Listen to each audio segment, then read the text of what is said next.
I remember just sitting on the stairs with my dad and her just saying, like, I don't want to die, like, and stuff like that. And then it was like a few days later and I was like, oh, and a few days later is when she passed away. Yeah. So that's definitely like stuck in my brain, like hearing her say those that. Those are hard memories. Yeah. Those are hard moments to like process and move. Like she wasn't ready. She wasn't prepared. Welcome to A Place of Yes, a podcast about how I moved through my darkest hour. And for me, that was in channeling my grief into good. Welcome to the show. So welcome to A Place of Yes. I am sitting with Olivia. The last time I saw you, I don't know, was 8-ish years ago, maybe. You were a kid and you were with your grandparents and you were at Jake's Help from Heaven annual Family Fun Day. Yes. So your parents, Marty and Greg, have been supporters of Jake's Help from Heaven for a very long time. Mm-hmm. Always could count on them. The other part of that story is that Marty and Greg's daughter, your mother, passed away in 2022. Mm-hmm. And that is sort of what has reconnected you and I. Yes. As a listener of the podcast, of which I'm grateful that you listen to. Mm-hmm. Welcome to the show. Thank you. I'm excited to be here. Can you share with the audience just a little bit about yourself, like what you're doing now and just whatever you want to share? So I graduated nursing school in December of last year. I started nursing school like 2 years ago. It was probably 2 months after my mom passed away. That was a little bit of a difficult time, but honestly, I love it. I didn't think I was going to get through it, but I did. That's just what I've been doing, working. Was nursing always something you wanted to do? So not necessarily. Like no one in my family is really healthcare except my grandmother, Marty, was a nurse. So that's really the only background I had in it. I just wasn't sure what I wanted to do. I kind of just jumped into it and then ended up really liking it. And I had a great time and I was also transferring schools at the time. So I went to school in Virginia my first year. It was COVID. It was 2020. I didn't have a great time. It was 10 hours away from home. So that was a little bit rough going to school for the first year. But then I came home. I ended up going to Russell Sage. Okay. And that worked out perfect for me. It was good because my mom was sick when I first started living in Troy. So let's go right into it with your mom. And I remember when I heard that she had passed, no one really saw it coming. Like many of us didn't even know that she had been struggling or just, it came so suddenly. Yeah. It wasn't as sudden for you guys living it, or was it? Can you tell a little bit? Just she had a rare disease. So she, of the year 2020, she became sick the day after Mother's Day. So that's in May, right? Yeah. So in May, she got sick that day, went to the hospital, just kind of had like weird symptoms, like symptoms of heart failure, which she was actually in heart failure, but that wasn't what she was so sick from. They didn't know. She had really weird like elevations and different, like her liver enzymes were really off. They weren't really sure. They weren't sure for months.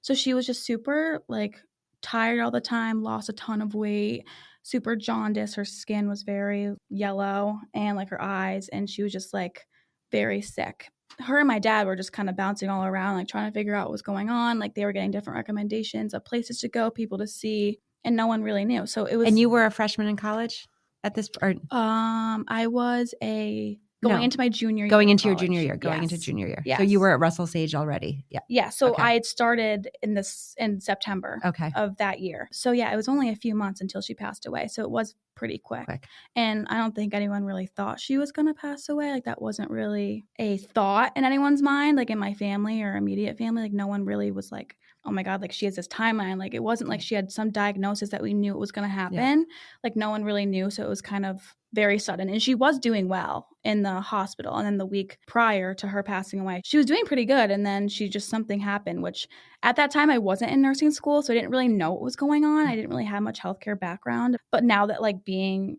in that field, I'm like, oh, now I understand why she like got like everything went downhill so fast. Yeah, she was supposed to get a liver transplant and then be transferred to a different hospital. And then she passed away that night. So it was very fast, like sudden for everyone, like even in the community, even to us. It was fast. So it was fast. So what was the name of her disease? It's called Alpha-1 Antitrypsin Deficiency. So it's like you're deficient in certain liver.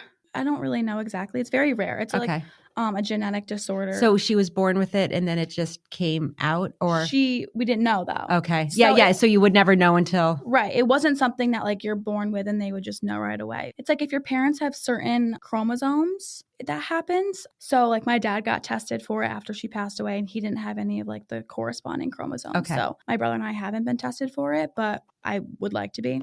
You raised something that I think is really interesting, and you taught, and I think not knowing and then having her pass away quickly. One day you have a mom that is your mom. Yeah. And I want to talk about your relationship because you kind of had described at times as like she's your best friend, you know? So you're not only losing your mom, you're losing your best friend. Mm-hmm. You don't see it coming. Right. Yeah. So me and my mom were very close. Like I have a little brother, so it's kind of like my dad and my brother had their things and we had our things. Like they loved to ski and we didn't love to ski. So we would do other stuff. And like she was just like a really bubbly, fun person to be around. Like she'd always have people over. Like we'd always have parties at her house.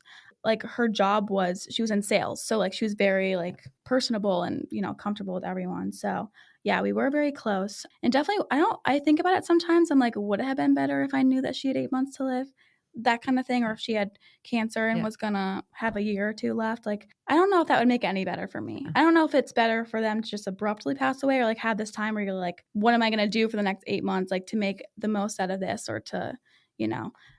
But you can get like sucked down that rabbit hole though, right? Sometimes like thinking about it, but I think you're right. Like she was in the hospital at this time. I think she was at Albany Med and we had come home and we're staying at home that night and we like left her there to sleep for the night. And usually someone would stay, but she was there for the night by herself. And my dad came home, just like regroup, and she like called my dad like having a panic attack about being there. She didn't like the hospital. Yeah. You know, no one likes the hospital, but some people really don't like the hospital. She really didn't like it. And she was like, I don't want to die. Like, I just remember her saying that on the phone. I remember sitting on the stairs with my dad and her just saying, like, I don't want to die, like, and stuff like that. And then it was like a few days later and I was like, and a few days later is when she passed away. Yeah. So that's definitely like stuck in my brain, like hearing her say that. Those are hard memories. Yeah. Those are hard moments to like process and move. Like she wasn't ready. She wasn't prepared. So what were those initial symptoms like? Like what was it like? You know, you said like heart failure, and was she in heart failure because of, or was it just like two different things happening at the same time? I think it was two different things. I wish I knew more in detail about it. It was separate. She was in heart failure, but I'm not quite sure why. Okay. So she had the symptoms of heart failure, like edema in her legs, you know, fluid in her. She had fluid in her lungs that she had to get. So like hard to breathe. Drained out. Yeah. She had to go to the hospital and get drained out as well.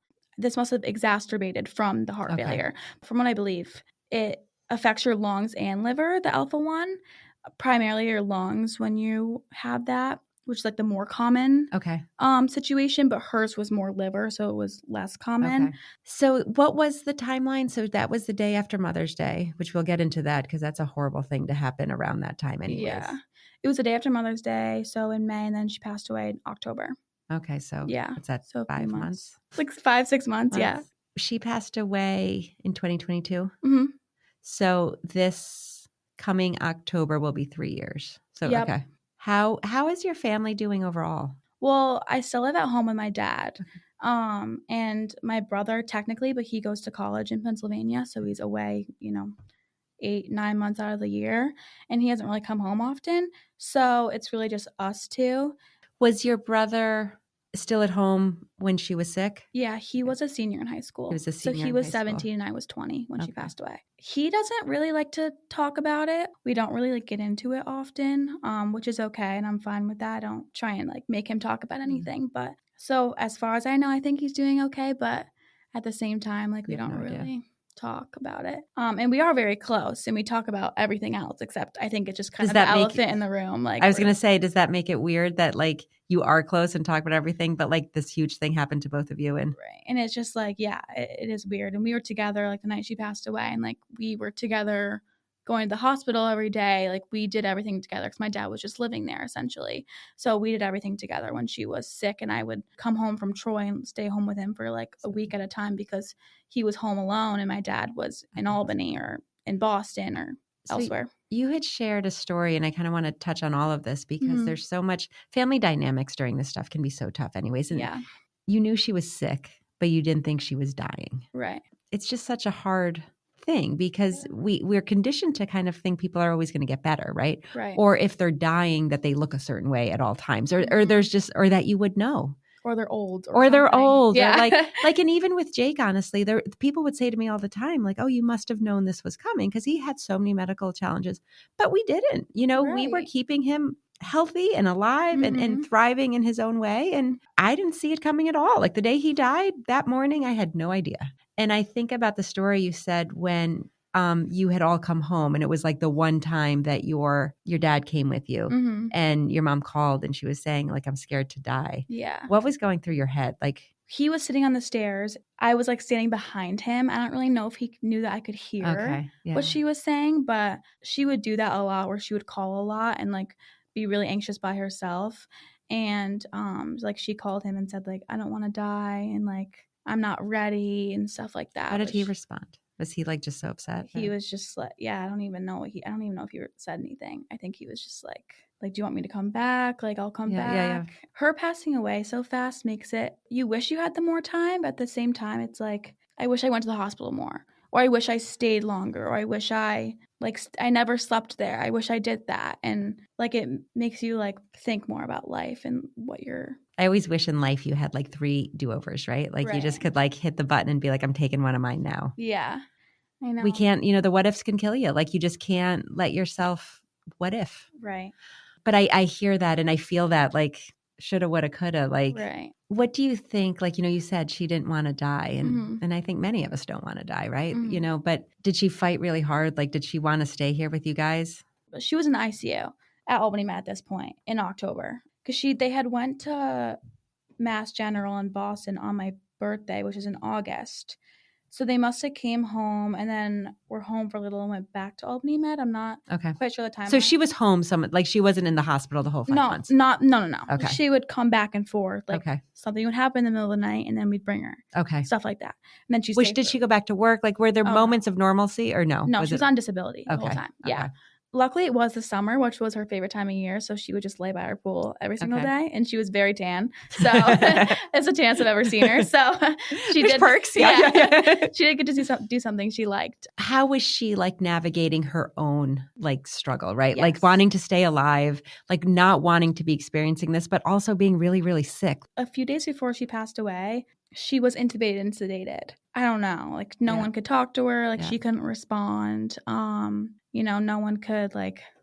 You weren't getting responses, like no. And I remember like when she passed away, like me and my brother they essentially told us like she's gonna pass away tonight, so you should come down here. Okay. Like we were at home. My aunts were with us. My dad has 2 sisters. My mom didn't have any siblings. So my dad's 2 sisters were there. They had been staying at the hotel for a while. My one aunt lives in Massachusetts, so she was home for that. And then they were with us at the house, staying with us. And they drove us back down to Albany Med because it was like 1 a.m. Okay. Because they were like, she's not going to make it through the night. Like she was supposed to be transported to a different hospital for the transplant. Right. And would the transplant have changed the course? Yeah, it would have saved her. I think. Okay. It was too late when they found out. They just didn't know what was wrong. They didn't know she had Alpha-1 until like I think maybe a week before.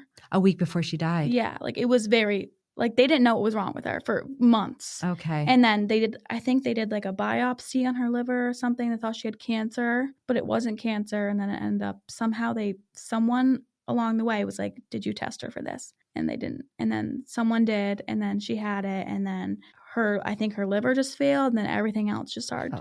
It is like hard, like, people are always like, oh, why don't you want to be an ICU nurse? Like, no, I'm not going to say, oh, because my mom died in the ICU. But I'm like, I don't want to be an ICU nurse. I don't want to see people sedated and intubated. And like all my friends from nursing school, like they went into critical care. They went into ICUs, which is like so awesome. It's really cool. Like really, I'm really happy for them, but I'm just like, that is just not for me. It's too close. Yeah, I don't want to be anywhere. And I was always nervous in nursing school that we were going to do clinical on the same floor that she was on. So you did like your clinical and everything at Albany Med? Yeah. That must have been hard. Yeah, we did some of it at St. Peter's, but I was always nervous. I was like, I really don't want to go to. I knew exactly what floor it was. I knew what room she was in. I was going to say, like that really room.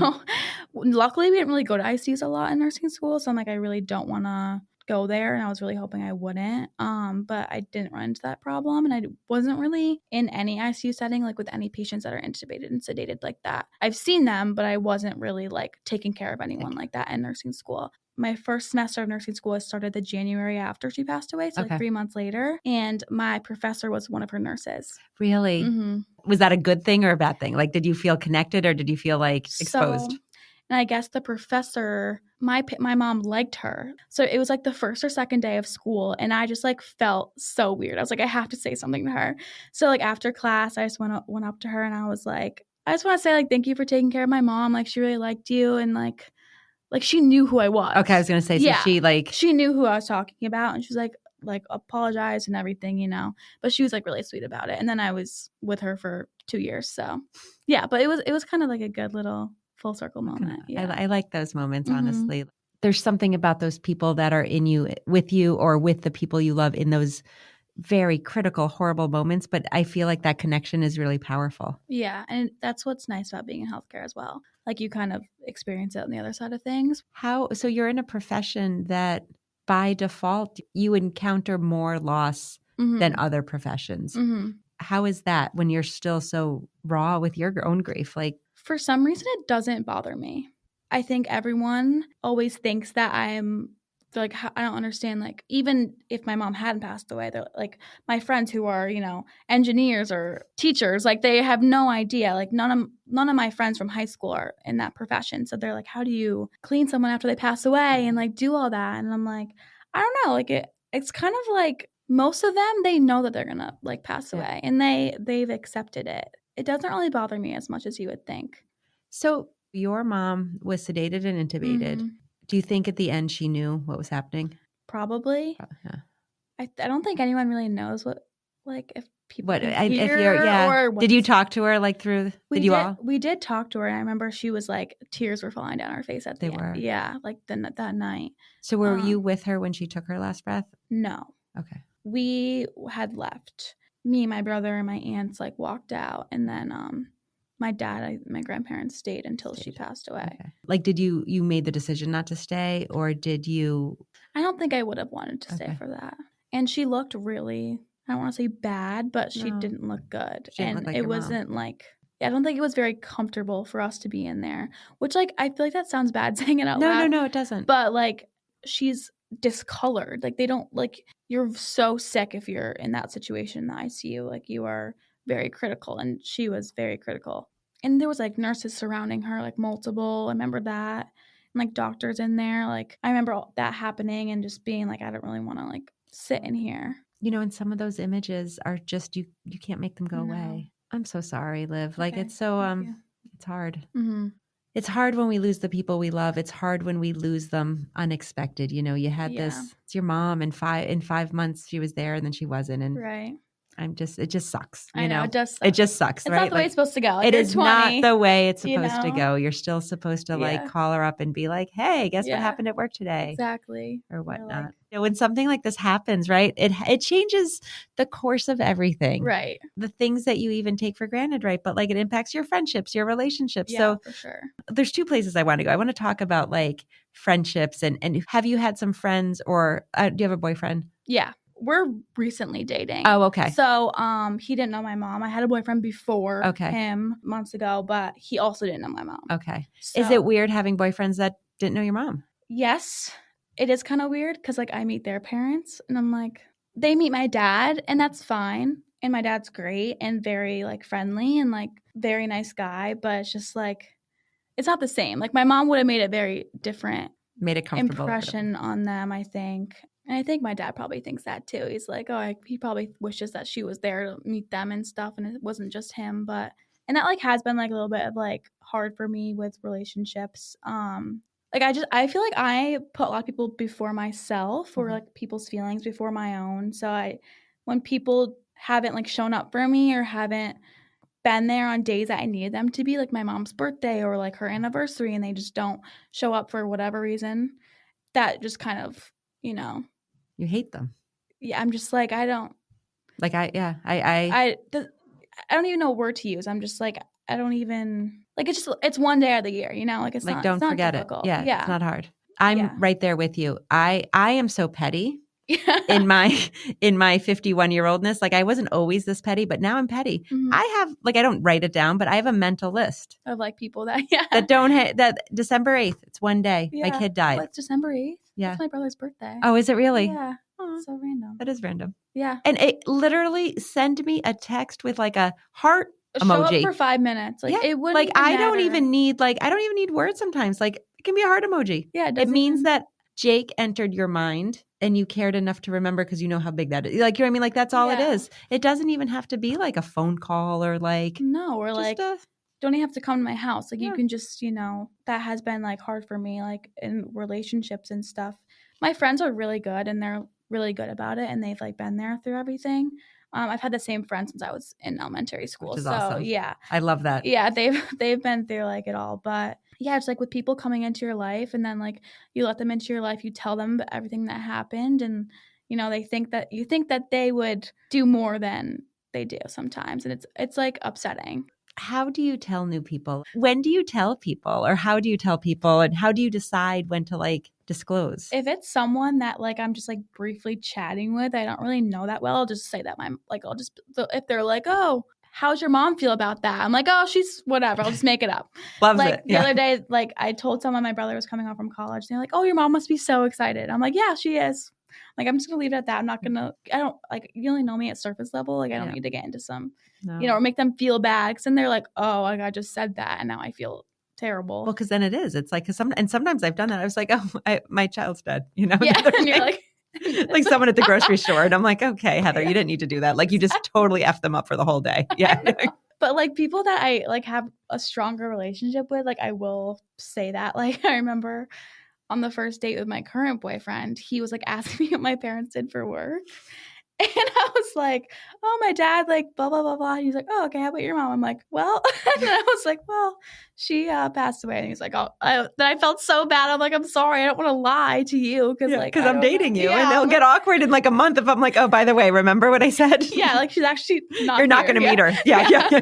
So like it depends situation. But like usually I'll just be like, she'd pass away, but it's okay. Like you don't have to like say anything. That's usually what I'll say. I'm like, it's okay though. Have you found people who've really and you talked about your friends that you've known, like do you have a support system where you feel like you've got like when you are just missing her or sad? My family, like my aunt that lives, both my aunts, my cousin, I'm really close with them and like all my cousins really, but like I have a cousin in New York City and like we talk a lot and there's only 7 of us and we're all very close. They're like awesome. Like they're like my you've got a little village. Mothers, kind of. It was just I don't want to say that, but like they are kind of like that to me.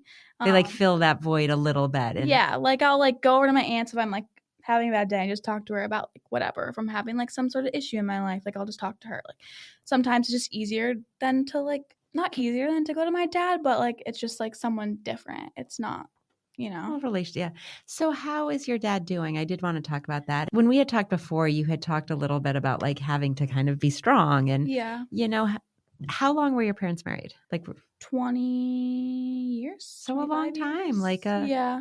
Like in they 20 years. They got married. Yeah, 20 years. Okay. Mm-hmm. So they was he heartbroken? Like is he heartbroken? Yeah. Like the way they met, it's like his best friend was dating my mom's best friend. So they've been like all together for so long and they were together for so long. I don't think he'll ever be the same, I mean, no one's the same after any sort of situation like that, but he's definitely like very different. He's still like the best dad ever and like there for everything and helps me and my brother with literally anything. He would drop everything to help us, but he's definitely like having a hard time like to this day, which as we all are, but I do feel like very bad for him. And I feel like since I'm the only one that lives at home, I'm kind of like, I don't want to sound like I'm like annoyed by it. Like it doesn't bother me, but I just feel like it's a lot on like sometimes on me where it's just like we're the only ones home and then like we'll start talking and then it just gets brought up in conversation. Then he gets upset. And sometimes I'm just like, don't get upset in front of people. And like, I just can't. Like it could be a really sad situation. He could be crying or someone could be crying in front of me and I just can't. And I'm just sitting there awkwardly. And I'm like, I talk about this in therapy a lot. I'm like, sometimes I just feel awkward. And like, I don't want to feel awkward. Like he's my dad and like, we're very close and like, he's awesome. And he's going through this, he lost his wife and that's obviously very hard on him. But sometimes I'm just like, I feel so awkward. Yeah. Do you think there's a piece of you that is still like still can't believe it, right? Like is still protecting yourself, like still is like, do you think you fully have accepted it? Like I think now I've fully accepted it, but definitely like I think I kind of disassociated for it the first like 6 months. That's kind of what I meant. Like, did you like, Yeah, like when I was like going to therapy, it kind of didn't even like set in. Like I wasn't even like upset for like 6 months. Like I was just like there. And then like all of a sudden I was like, oh my God. Like I just like, it just like hit me one day and I was like, what is going on? Like for some reason it just didn't click in my brain yet. And like we had a lot going on, like people always like coming over and seeing us and stuff. So I feel like that kind of, I don't know if it made me not think about it as much, but and I had like nursing school and whatnot, and then all of a sudden, one day it just kind of hit me. But I think now I've accepted it. Yeah. Do you go down that rabbit hole of like the things that you will miss? Yeah. Ever since I was a child, I've always wanted to be a mom. So it's just like hard for me to think about like me being a mom and her not being there, and like my potential kids not having one of their grandmothers around, and like me getting married and all that stuff. Like we would even talk about that when I was, a teenager and like what that would look like. And, and she always talked about how like she wanted to like sell the house and go travel and then get a smaller house in downtown and do all these things. I don't know. I think about that a lot, like down the road. And it's like everything that happens or every like monumental moment, it's like you have to think about where they would be in that situation, or like just think about them. Like I said, like when I get married, when my brother gets married, I don't know, anything. When my brother turns 21, anything like that. It's like you think about it in every situation, which is terrible. But no, you think of all the big and all the little things, because sometimes I would imagine sometimes it's like the little things are even harder, because of course, like she won't be at your wedding. That's a big thing, and that's hard to wrap your head around. But there's like, I think of stupid things just as being like Ethan's mom. Like, I can't wait till he's 21 and have like the first legal drink with him. You know what I mean? Yeah. Like those moments will be hard, right? Yeah. Like the things that you would have done. Right. So I'm a huge, like Jake, when I see a cardinal, it's Jake. Mm-hmm. And when you see a cardinal, it's your mom. Mm-hmm. I love that. Yeah. How did that start? Well, I think that's kind of like a universal thing. I didn't even know it at really? first. Yeah. Like I'm like a wackadoodle who had no idea that this was a thing. And when Jake died, I was like running like a lunatic, like miles and miles a day, just because I didn't know what to do with myself. There was like a stretch of time where I'd be out on these really long runs, like 8, 9, 10 miles. And I'd see these cardinals. Mm-hmm. And I came home once. This is a legit story. I was like, Brian, this like cardinal is like stalking me. So then we made this thing. We're like, oh, maybe it's Jake, whatever. Yeah. Like months later, someone was at church actually and like tapped me on the shoulder and was like, gave me a cardinal. And it was kind of awkward and weird because I was like, okay, hey. She's like, I've been reading, and I had a blog back then. So she was like, I was reading your blog post. I know about the cardinal. Here's a cardinal. And you know that it's like, it's a real sign. Like it is Jake, because dead people come back as cardinals. And I'm like sitting in the pews at St. Clement's and I'm like, what the F is happening to me right now? Like the whole thing is weird. I just didn't even have a clue. So you knew it was a thing. I did know it was a thing. And I don't think of it as often like that. But like my friends or like people that I'm with, like if we're like on a walk or something, they'll be like, oh, a cardinal just flew by, or we're sitting somewhere and it's like a cardinal right there. Like they'll point it out. So like that is nice. Do you believe it? Like, do you feel like it's your mom with you? Like, like even the other day I was at my grandparents sitting on their porch with them, and there was one like sitting right there, and my grandfather said something. So like I do feel that way, and I do like seeing them. Like I think it makes me feel better a little bit. But I have like this thing with the word yellow. I think I wrote that. Yes. So talk about that. Yeah. I think the audience will love that. Yeah. Yeah. So my mom and I liked Coldplay a lot, like the band, and Taylor Swift, of course, but we don't have any connection there. So we liked Coldplay, and I remember like one day we were I don't remember where we were going, probably shopping somewhere hours away. And we were going somewhere like on a road trip, and we were listening to Coldplay and the song Yellow. We like loved that song. We listened to it like over and over, and we loved that song. So that was always like our song and whatnot. And then on the way home from the hospital, the night she passed away, there was a big like 18-wheeler on the highway next to us, and it said yellow on the back, like in big letters. And I see it, the same truck, like randomly. Yeah, like when I'm driving on the highway, I always see it. Like, I don't know how often, but every so often, like, or I'll see the word yellow, or I'll like, my friends will be at the bar and that song starts playing, like randomly, and it's just like, I always like think of her when I hear that. And it's hard to explain to people who don't have those things. Yeah. Like it can make or break me, like, right? Like, cause if like when it happens, it's so like you're telling that story and I'm so like full body happy for you. Cause it's like, we crave what we will no longer have, right? Mm-hmm. Like, and it's just you crave any connection, and to have that connection. Do you feel like sometimes you see something when you really need it? I haven't noticed that yet. Okay. It does like make me upset when the song, like when I hear the song or I hear like a Coldplay song, but like seeing the signs doesn't make me upset, but just like the song for some reason. But it is nice to have something like that. It's all we've got. Right. Exactly. There were a few things that you've said that that have stood with me a little bit. Mm-hmm. One is kind of about like your current life, and then one is kind of like about your mom. But I think about how you talked about like friendships and relationships, Mm-hmm. and, you know, the people who've known forever just kind of know what to do. And I feel that, right? Like Mm-hmm. and not just around grief or whatever, but there's almost like just an easiness with people who've known you your whole life, like since you were little, and that friendship and just the ability to be yourself. But then there's other people who are still good friends and can really be important parts of your life, but it's just not quite the same. What advice would you give to people? Like what do you to be there for someone like you, or even someone like me, like for someone who is struggling, like what advice like would you give to someone? Like what would be a takeaway of like, I think like you just need someone that's there, and it doesn't have to be like them bringing you anything or like getting you flowers or like a gift on like the anniversary. It could just be someone that's like there all the time through everything, that's not just someone who passed away, you know? Like some of my friends, they come around, they'll text me like on Mother's Day, or they'll text me on the anniversary, but like I don't see them that much.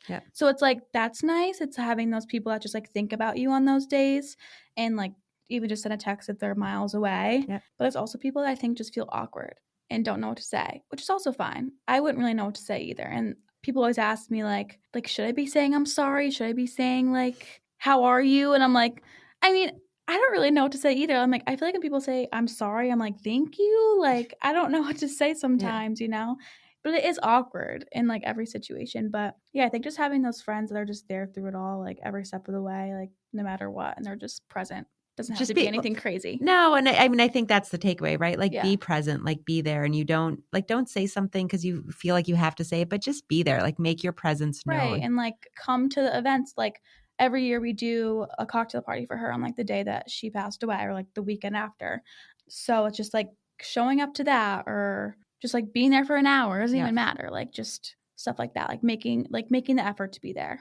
Sometimes I think we overthink it a lot too, right? Like, because yes, there's things that people might say that piss us off. There's things that don't hit right. If we just assume that people are trying their best, right? Like, so maybe someone says, I'm sorry. And then you're kind of like, oh, okay, thank you. Like, you know what I mean? Like, it's a weird exchange. Okay. Like, it's not, but. Yeah, like it's a weird exchange. But I sometimes rather have people, if they're saying they're sorry because they don't know what else to say, but they're trying to show up for you, that's different than, do you know what I mean? Yeah. And like some of like even my closest friends, like I don't even think they've ever said that to me. Like they obviously are like, I'm here for you on this day. Like if you want to do anything, let me know. Or like the other day, like posted a picture of like my parents on my story. I saw that. Yeah. And like one of my best friends stood up and was like, you look just like your mom in this. And I literally just started crying. Like that made me like feel like happy and like sad at the same time. But it's like stuff like that where it doesn't have to be like, it's not formal, it's just showing up. Just like you look just like your mom in this, and like that's just like, do you love that? Yeah, like that was nice, where it's like other people are just like, ignore it, or right. Yeah, I love how you said it, like just show up, just be present. Like it doesn't have to be a big extensive like a text, formal like thing. We said earlier, like doesn't have to be any. But show up. So then the last thing is, we talk about this podcast, right? It's like a place of yes. And our whole thing is, like, what do we do with our grief, right? Like you can sit in it, you can stew in it, you can be sad all day and not get out of bed, or you can figure out how to like channel it. And, I think you working as a nurse, working in healthcare, I think some of that, whether it's directly connected or not, there's some connection there. Yeah. What would you say about like, do you feel like you're trying to come from, I mean, totally being corny, but like a place of yes, like, are you trying to, I just went there. I think I've been trying, like I've been working with my therapist about this. I'm like, I wish I had something that I could do more often. Like I wish I had something that I did on Mother's Day that I could like, like an activity, like a ritual or like something that I do every year.